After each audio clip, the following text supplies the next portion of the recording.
Hey folks, this is Jim Horn with another episode of Trevor's Talks.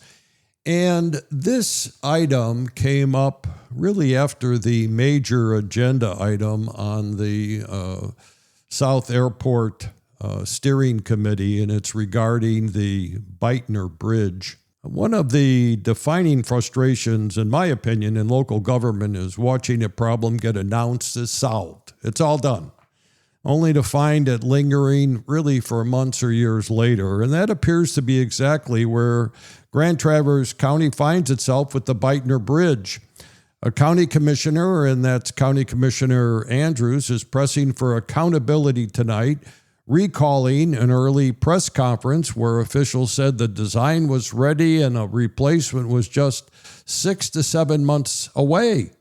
The question now, where did that timeline go and who is answering for them?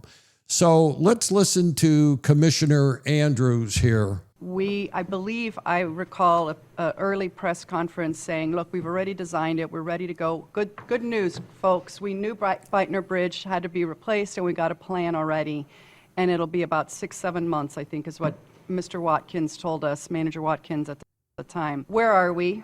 And how much longer are the folks who rely on that crossing going to be put out? Oh, I was hoping you were done with me after the corridor. Okay. The commissioner's question cuts right to the heart of public trust in local infrastructure management. A promised 6 to 7 month timeline. That's not a footnote, folks. It is a commitment made to the residents and commuters of Traverse City who depend on the crossing every day. As we hear from the Road Commission next, keep that question in mind. What happened between the press conference and today? And now we're going to hear from Alan Lehman. He is the chairman of the Road Commission, or the board of the Road Commission, who's going to really lay out the full picture. And it's really complicated. The Beitner Bridge collapse did not catch the Road Commission flat-footed. They had already been working with an engineering firm for nearly 2 years before the failure. But what sounded like a straightforward federal funding process really has turned into a procedural maze with MDOT. That's the Michigan's Department of Transportation holding the keys. The Road Commission had to make a difficult financial choice, and now they're waiting for Lansing to act. The Road Commission had a plan and engaged an engineering firm 24 months, or about 20 months, 22 months before the Beitner Bridge collapse. The plan wasn't quite finished, but it was about done. It was about there. I looked at it. It's actually on the Eagles website. The finishing details were put on it, and we had hoped to bid no later than the first week of July. And I discussed this with my board at the April meeting. MDOT is a process-driven organization, and they have a lot of requirements. And it's not speedy, but they think it's fair. What we've got, we either had to go ahead and build the bridge out of our own funds between $4 and $5 million, or we have to accept their timeline.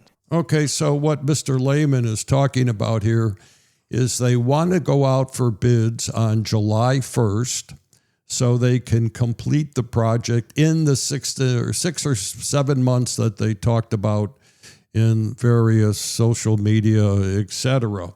That's a critical timeline, and MDOT has to approve that timeline, they have to approve the whole process so they can begin the bidding by April 1st, but it's going to get complicated. Let's listen further.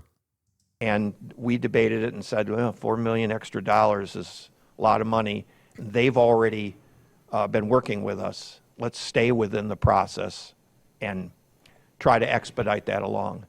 There were some complications. They're all into them, and we're waiting for the staff the MDOT staff to say, we're ready to move ahead, and we haven't got that we haven't got a public date. I had heard, initially I thought, based on our April meeting, the information I was given, this would be on an early July bid letting. Okay, so Mr. Lehman thought that they were going to get on this early July bid list. In other words, once they've got to get, I don't know how many bids, maybe 5 or 6 bids to get the project started, kicked off, and hopefully finish in 6 to 7 months. Let's listen to him further. Even have a special letting for us to get this done. I wrote a memo to our manager saying, if they don't believe that some of these procedural requirements should be waived, then they should be forced to come and live and drive in Traverse City. It's still really busy, but I believe at least people are getting out safely now onto US 31. Part of our response to the team at MDOT, written by our new engineer, Neil Galehouse, that I was really thrilled with this, summarizing the responses. MDOT does not want that light there when we get to winter because they're concerned that it's the bottom of the hill and people won't be able to stop on it. If the bridge replacement isn't finished by then and we have to take out the light because of winter safety, it's going to create a super unsafe corridor. To waive the hurdles that are left should not be significant. Okay, so there you have Alan Lehman's response. And what the county is going to do now is they're going to hopefully get to a representative that will listen. That would be John DeMoose. He's a Republican. John Roth, possibly, and Betsy Kofia. Hopefully one of them will be able to do something to expedite the process. But the problem is the Beitner Bridge story is ultimately, it's really about the gap between what residents were told and what they're living today with those terrible traffic conditions out there. And it raises serious questions about how Grand Traverse County and the state of Michigan communicate, coordinate, and follow through on critical infrastructure. What is clear today is that the officials are pushing hard. That's our officials. And state legislatures may need to intervene. And winter is coming with no guarantee. Let me repeat, winter is coming, and there's no guarantee that bridge will be ready. We will continue tracking on this Traverse Talks because this is exactly the kind of issue that demands a community's sustained attention. Hey, I'm Jim Horn. This is Traverse Talks. Have yourself one great week.